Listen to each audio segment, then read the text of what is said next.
So when we talked about how the game design fits, or how does game design fit in education, we said, okay, games are great, but let's go one step further and go with the game design. An interesting insight came through the process of GameOn, which was that even though we put the focus on game design as the process, something that really empowers people and so on, the game itself, it's still a hook there. Yeah? Because we try to say to participants, no, the game is not important, you just basically make it and you enjoy the process.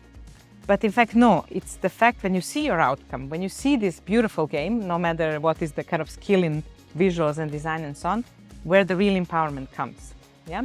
So this was, for me at least, a very interesting realization, which also fits non-formal education, because it's maybe a question that is not really a question, is whether you focus on the process or the outcome, but it's more about how do you make them work together. And this is exactly what this was. I can give you some examples of what participants have produced, although we didn't put the emphasis on the games, but somehow they also became quite important. One of the games that was produced was by two participants who wanted to look at how can they make a game that would be serving the purpose of the ethical committee. So there is this body that exists in the Youth Association of Youth Workers in Serbia, where Balkanedia is from and as a partner. So how to address this topic that is not necessarily youth-friendly or even youth worker-friendly in a way that is friendlier and more playful.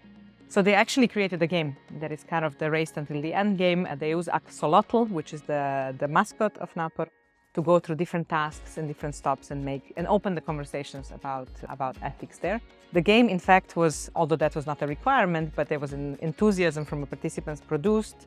So the design produced, and now it will be also printed. Then we had two trainings. So in both of the trainings, one group in each training produced a game that was about discovery, so geography. So they had young people in mind and kind of like, okay, how do we open their minds? And one group actually focused on the world.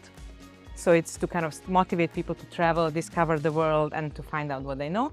And the other group, in fact, focused on how to discover Serbia. So what is there? So yes, traveling around the world is great, but actually what can you find out here as well, yeah?